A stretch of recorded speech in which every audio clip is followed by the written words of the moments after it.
우리 옆에 사람과 인사 이렇게 했으면 좋겠습니다. 걱정하지 마세요. 하나님은 약속대로 어떻게든 길을 내십니다.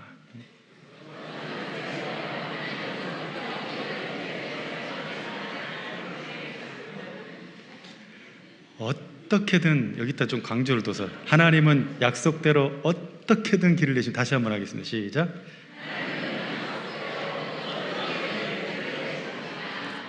할렐루야.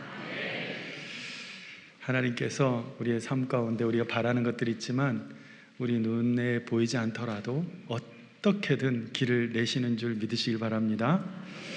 1970년대, 80년대 유행했던 디스코 팝송이 하나 있습니다. 바로 바빌론 강가에서라는 노래입니다. 아마 뭐 그런 노래가 있었나 싶지만 제가 한번 불러보면 그거 By the rivers of Babylon There we sat down, yeah we wept When we remembered Zion. 잘 불렀습니까? 이런 노래예요. 저는 사실은 어떤 개그 프로에서 이거를 다들 이불 개고 밥 먹어 해가지고 그게 꽂혀가지고 지금까지도 이 노래만 나오면 왜 너는 이불 안 개고 밥 먹냐 이거를 꽂혀가지고 근데 가사가 보니까 전혀 그런 가사가 아닌 거예요. 무슨 가사였는지 모르시는 분들이 많을 텐데 이렇게 되어 있습니다. 다시 한번 띄워주세요. 보시면 바벨론의 바벨론의 강가에서 우린 앉아 있었죠. 우리들은 시온을 생각하며 눈물을 흘렸답니다. 침략자들이 우리를 끌고 와서 노래를 하래요. 하지만 우리가 어떻게 이방의 땅에서 주님의 노래를 부를 수 있겠어요? 우리가 하는 말과 마음에 소원하는 것들을 오늘 밤도 들어주옵소서. 이런 가사였던 거예요. 댄스곡인 줄 알았는데 이 노래의 원곡은 자메이카의 레게 형식의 노래였는데 당시 자메이카의 아프리카 흑인 공동체의 흑인 해방 운동이었던 라스파타리 운동의 메시지가 레게 형식에 담겨져 있었던 노래였던 것입니다. 즉 그들이 부르는 바벨론은, 이 바벨론이라는 것은 억압적이고 또 식민적인 권력 구조 속에서 시온, 즉 조국 아프리카의 회복과 귀환을 꿈꾸는 그런 노래였던 것입니다. 이 노래를 불렀던 보니엠도 4명의 흑인 가수들이 결성된 조직이거든요. 이 시편 137편을 보면 그런 바벨론에 있었던 포로된 이스라엘 백성들의 마음의 상태를 잘 대변하고 있습니다. 137편 1절에서 4절 한번 보겠습니다. 같이 읽습니다. 시작. 우리가 바벨론의 여러 강변 거기에 앉아서 시온을 기억하며 울었도다. 그 중에 버드나무에 우리가 우리의 수금을 걸었나니 이는 우리를 사로잡은 자가 거기서 우리에게 노래를 청하며 우리를 황폐하게 한 자가 기쁨을 청하고 자기들을 위하여 시온의 노래 중 하나를 노래하라 함이로다. 우리가 이방 땅에서 어찌 여호와의 노래를 부를까. 딱 이 가사였던 거예요. 말씀이었던 거예요. 말씀. 포로로 끌려가서 낯선 땅에서 살아야 하는 서러움으로 가득한 삶. 참 쉽고 편하게 예배하던 날들은 다 지나가고 이제 기억 속으로만 그때 예배 참 편하게 드렸는데 기억 속에서만 아련히 남아있고 예배 드리는 것마저 녹록지 않은 그런 상황 속에서 약속의 땅, 하나님이 돌아가게 하신다고 하는 그 시온으로의 회귀는 먼 이야기처럼 들려오는 것입니다. 그랬던 이스라엘 백성들이 오늘 바벨론을 점령하고 페르시아 왕 고레스의 칙령으로 포로에서 돌아올 길이 열려진 것입니다.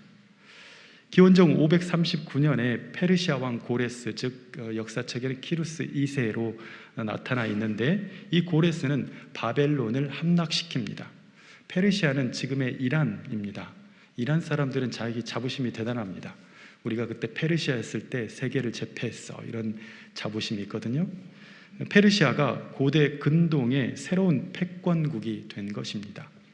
그 전에 있었던 바벨론의 왕 느부갓네살은 정복지를 가서 정복을 하면 이 사람들을 다 그곳에 못 살도록 다 흩어버렸습니다. 다른 데로 다 이주시켰어요. 그런 방식으로 하다 보니까 내부 분란이 항상 끊이지 않았었는데, 바벨론을 멸망시킨 페르시아 왕 고레스는 반대로 이 같은 상황을 캐치를 하고 이 민심을 안정시키고자 다민족 다신 정책을 수용을 합니다. 그도 또한 정복자이지만 다시 돌려보내므로 내가 너희를 해방시켜 주는 거야 라고 인식하게끔 만든 겁니다. 고레스는 식민지 백성들이 그들의 종교를 중심으로 해서 식민지 자기 고향에 돌아가서 그곳에서 오히려 재건하는 그런 일들을 도와주고 지역을 안정시키는 전략을 썼는데, 그들이 자기 지역으로 돌아가서 종교적으로 안정이 되면 자연스럽게 지역 경제도 회복이 될 것이고, 또 세금과 곡물 체계도 안정화시킬 수 있다고 하는 실리 추구의 정책이었던 것입니다.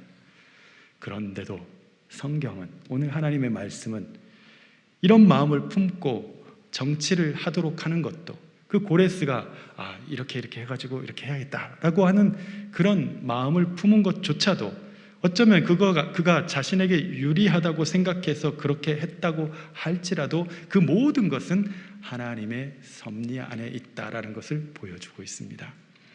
오늘 본문을 보면 고레스가 칙령을 선포할 때 그 모든 것이 고레스의 마음을 감동케 하신 하나님의 역사였다라고 얘기합니다. 에스라 1장 1절 4절 오늘 본문 같이 다시 한번 읽겠습니다. 시작. 바사왕 고레스 원년에 여호와께서 예레미야의 입을 통하여 하신 말씀을 이루게 하시려고 바사왕 고레스의 마음을 감동시키심에 그가 온 나라에 공포도 하고 조소도 내려 이르되, 바사왕 고레스는 말하노니 하늘의 하나님 여호와께서 세상 모든 나라를 내게 주셨고 나에게 명령하사 유다 예루살렘에 성전을 건축하라 하셨나니, 이스라엘의 하나님은 참 신이시라. 너희 중에 그의 백성 된 자는 다 유다 예루살렘으로 올라가서 이스라엘의 하나님 여호와의 성전을 건축하라. 그는 예루살렘에 계신 하나님이시라. 그 남아있는 백성이 어느 곳에 머물러 살든지 그곳 사람들이 마땅히 은과 금과 그 밖의 물건과 짐승으로 도와주고, 그 외에도 예루살렘에 세울 하나님의 성전을 위하여 예물을 기쁘게 드릴지니라 하였더라. 아멘. 여러분, 이것이 하나님이 일하시는 방식입니다. 하나님은 우리가 기대하고 있는 것과는 완전히 다른 방법으로 구원의 길을 내신다는 것입니다.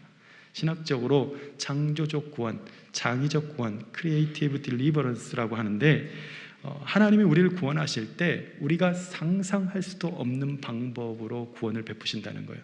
하나님이 우리의 기도를 들으시고 응답하실 때 우리가 예상치도 않은 방법으로 응답하신다 하는 것입니다.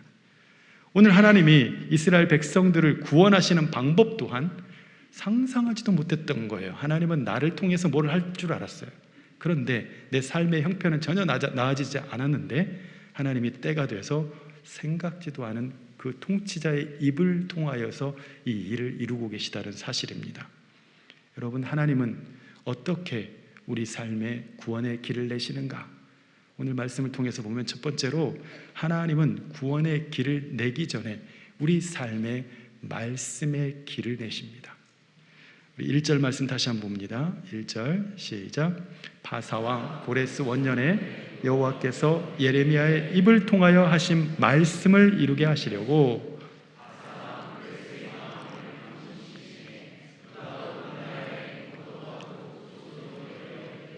아멘.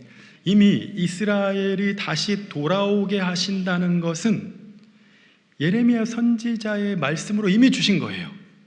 이미 말씀을 주셨어요. 이미 70년이 지나면 너희가 다시 돌아오게 될 거야 라는 약속의 말씀이 예레미야에서 곳곳에 나옵니다. 오늘 그 중에 한 말씀인 29장 10절 말씀 한번 보겠습니다. 시작. 여호와께서 이와 같이 말씀하시니라. 바벨론에서 70년이 차면 내가 너희를 돌보고 나의 선한 말을 너희에게 성취하여 너희를 이곳으로 돌아오게 하리라. 아멘. 그러니 신실한 이스라엘 백성들은, 하나님을 신뢰하는 백성들은 분명 이 말씀을 붙들고 있었을 것입니다. 그리고 버텼을 거예요. 언젠가 우리는 돌아간다. 70년만 참자. 70년만. 근데 여러분 70년이면 여러분 참겠어요? 지금 우리 나 죽겠어, 그죠? 70년 하면 두 세대잖아요. 30년을 한 세대로 본다면 두 세대가 넘도록 기다리는 거예요. 대를 이어서 기다리는 겁니다. 이런 기다림의 고통 중에 하나님 어떻게 구원의 길을 내시려고 하십니까? 라고 물을 수 있습니다. 그러나 오늘 말씀을 통해서 먼저 하나님은 구원의 길을 내시기 전에 말씀의 길을 내신다는 것을 기억하시길 바랍니다. 이것은 성경 전체를 꿰뚫는 아주 중요한 사실입니다.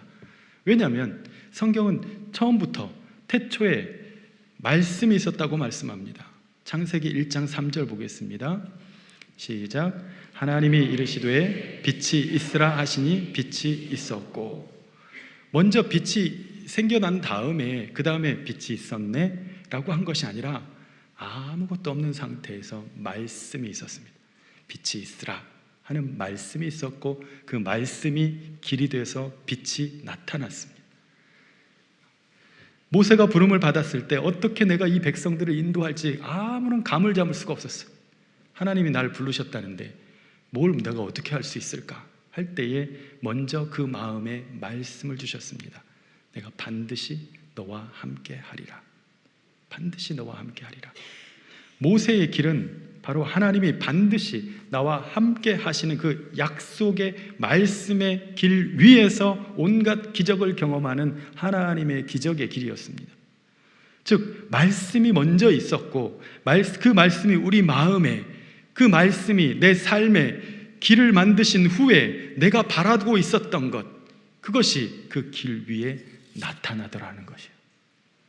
그래서 믿음은 바라는 것들의 실상이라고 말하는 것입니다. 내가 바라고 있었던 것들이 나타나는 것이 곧 믿음이라는 거예요. 히브리서 11장 1절 보겠습니다. 시작. 믿음은 바라는 것들의 실상이요 보이지 않는 것들의 증거다. 아멘. 이미 신실한 이스라엘 백성들의 마음에는 살아 역사하시는 그 말씀이 이미 그 마음과 생각과 기도 속에서 길을 내고 있었던 거예요. 아직 안 왔지만, 70년 아직 안 됐지만, 어떻게 하실지 난 아무것도 보이지 않지만 이미 내 마음 가운데는 말씀이 낸 길을 갖고 있는 거예요. 하나님이 구원하신다. 어떤 방법인지 몰라도 이 상황 가운데, 우리 가정의 이런 문제 가운데서 나 어떤 방법인지 모르지만 하나님이 길을 내신다. 왜? 내게 주신 말씀이 길을 내고 있는 거예요. 그러니 예루살렘으로 돌아가게 된 결정이 난 오늘, 고레스의 칙령을 통해서 처음 듣는 말, 뜬금없는 일이 전혀 아니라 오래전 예레미야의 입을 통하여서 주신 하나님의 말씀이 그들의 마음 가운데 이미 소망이 되었고 믿음이 되었고 길이 되어 있어서 때가 이르자 그 길 위에 실체가 드러난 것입니다. 예수님도 메시아를 기다리던 사람들에게 메시아는 이런 분이시다, 메시아는 이런 분이시다, 곳곳에 성경 곳곳에 구약의 곳곳에 메시아에 대한 예언들을 주셔서 메시아를 기다리게 했습니다. 그 말씀들이 그 마음의 길이 되어서 간절한 그 마음의 길 위에 어느 순간 비로소 저분이시구나, 소망하고 기다린 자들은 다 보고 다 깨닫고 저분이 메시아라는 것을 알아보기 시작하지 않습니까? 오늘 우리도 마찬가지입니다. 우리의 삶이 너무나 바쁘고 조급하고 또는 어떤 일들로 인해서 답답해서 현실에 막혀있는 길만 바라볼 것이 아니라 이 현실에 선포되어지는 말씀을 먼저 붙들고 그 말씀이 내 현실 안에, 내 삶 안에, 우리 가정 안에, 내가 가고자 하는 그 길 안에 어떤 길을 내시는지를 볼 수 있는 믿음의 눈이 뜨이기를 예수님의 이름으로 축원합니다. 말씀이 먼저 길을 내실 때에 그 길 위에 하나님이 내게 보여주실 그 실제가 그 길 위에서 나타나는 것입니다. 여러분, 내 삶이 힘든 가운데 구원의 길을 찾고 있다면 먼저 우리가 구해야 될 것은 다른 것이 아니고, 길을 구하는 것이 아니라 먼저 우리 마음 가운데 하나님, 이것들을 다 이기고도 남는 주님의 말씀을 내게 허락하옵소서.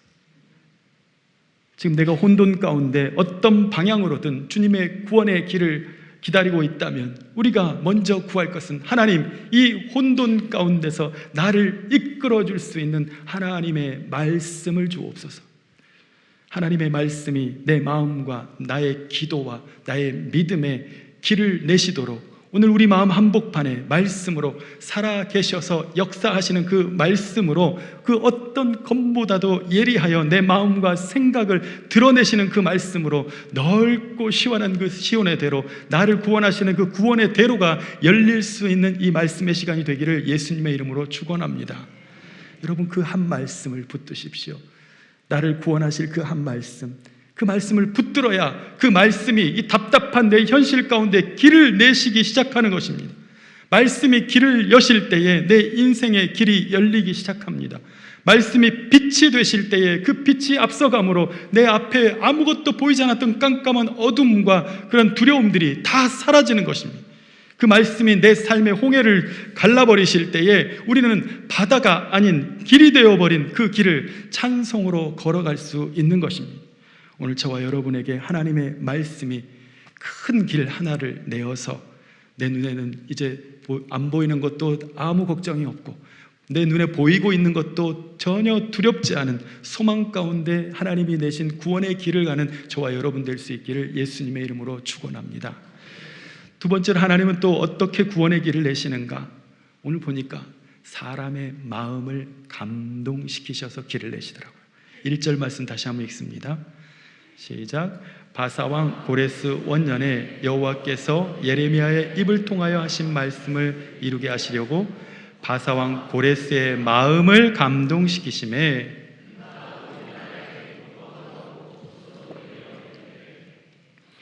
우리는 나에게 어떤 능력을 채워주셔서 이 상황을 바꾸실 거라고 기대합니다. 그래서 뭔가 내 상황에 뭔가 변화가 있기를 기대할 수 있습니다. 그런데 하나님은 전혀 다른 방법을 지금 사용하고 있는 거예요. 이스라엘 백성들도 70년이 차오자 불안해지지 않았을까요? 다가온다. 근데 때가 됐는데 왜 나는 안 변해 있지? 내 삶의 형편은 그대로고 문제는 그대로 있고 내 질병도 그대로 있고 뭐지? 뭐가 구원이지? 그렇잖아요. 우리는 여전히 노예이고 정권이 바뀌고 나라가 바뀌었는데 바벨론에서 페르시아로 바뀌었는데 여전히 바뀐 게 하나도 없어요. 주인만 바뀌었어요. 나는 노예예요. 힘이 없고 돈도 없고 대항할 조직도 안 돼 있는데 우리가 도대체 어떻게 돌아간단 말인가? 막막한 상황입니다. 우리 눈에는 그렇게 보입니다. 여러분, 지금 나는 어제와 달라진 것이 없을 수 있습니다. 내 마음에 하나님이 주신 말씀이 있어서 그 말씀이 길을 내어서 그 말씀으로 내가 소망을 품고 있어요. 하나님이 나를 구원하신다. 믿음은 가졌어요. 그런데 어떻게? 내 눈에 안 보이는데. 현실은 말씀이 내어주시는 그 길이 여전히 그냥 판타지예요. 이상적인 길, 그냥 믿으라고 하는 그냥 좋은 소리 정도로만 들리는 거예요.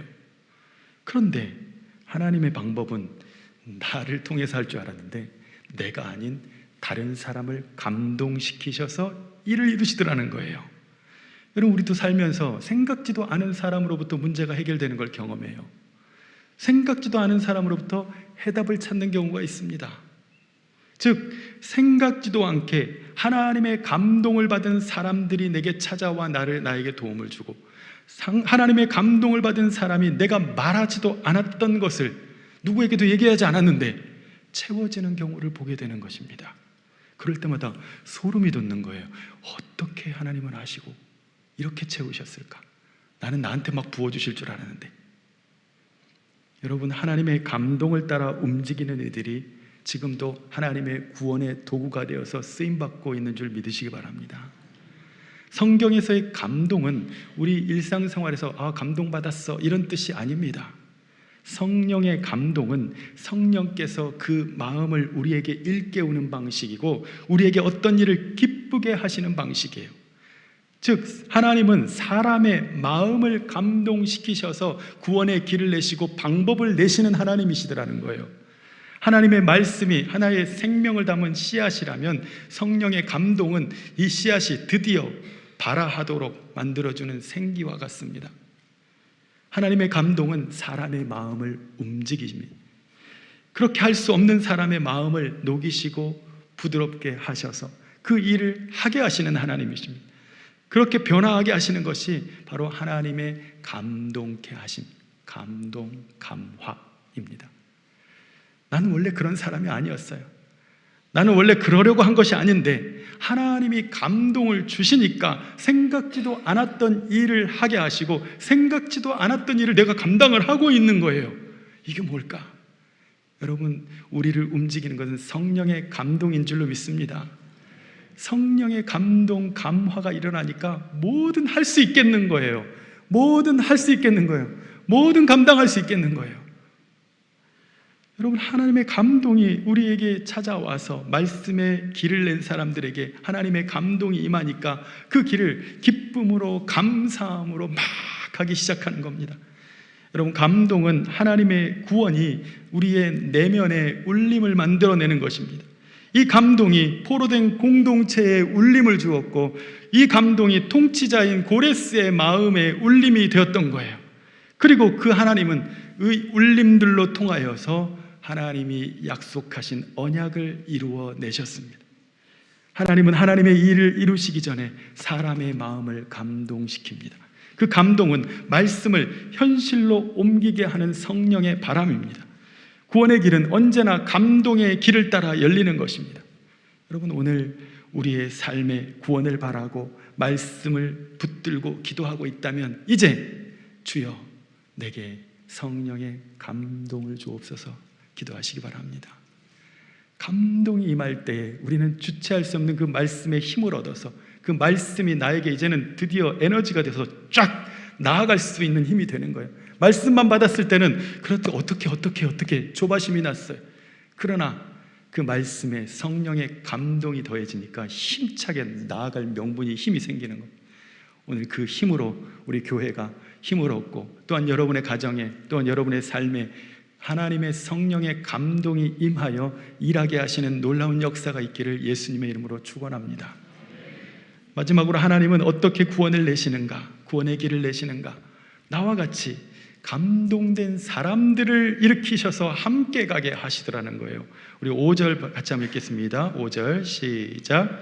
이에 유다와 베냐민 족장들과 제사장들과 레위 사람들과 그 마음이 하나님께 감동을 받고 올라가서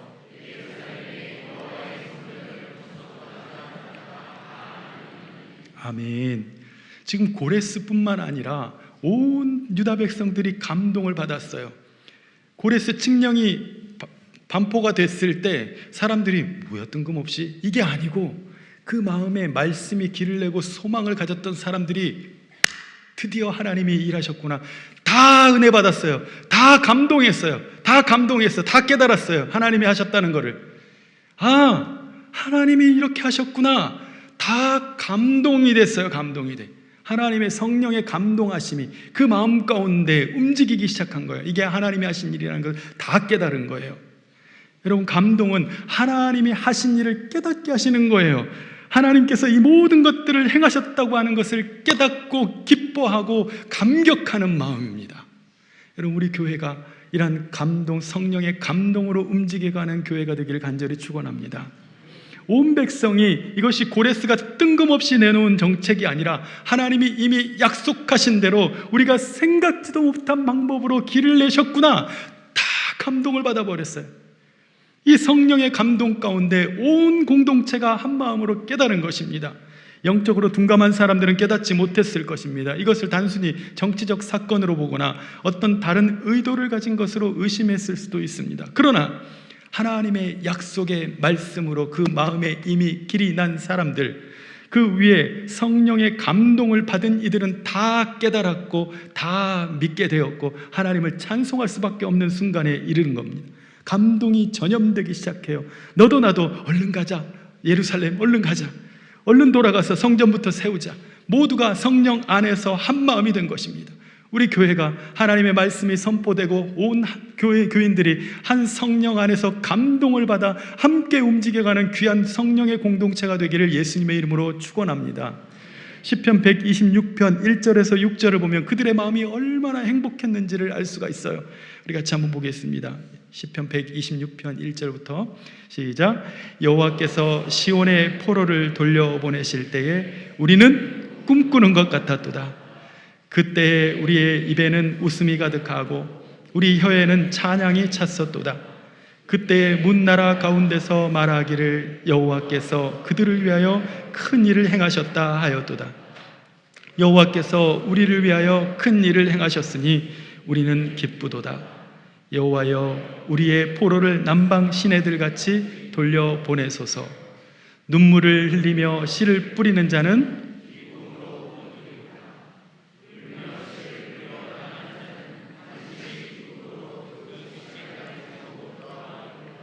아멘, 할렐루야. 온 공동체가 지금 하나님의 감동으로 충만해 있는 거예요. 내 삶이 달라진 건 없어요.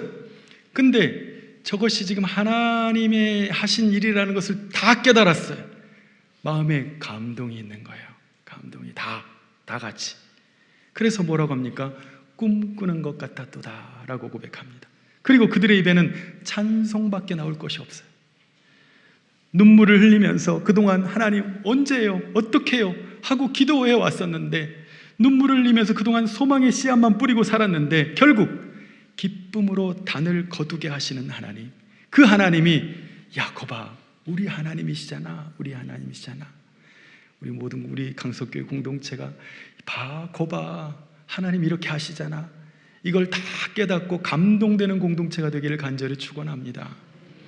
여러분, 공동체를 하나 되게 하는 것은 모두가 하나 되게 하고 또한 일어나게 하시는 하나님의 감동입니다. 하나님의 감동. 말씀을 들으면서 하나님의 감동이 일어납니다. 찬송을 드리면서 기도를 드릴 때 내 마음에 성령의 감동이 임하기 시작합니다.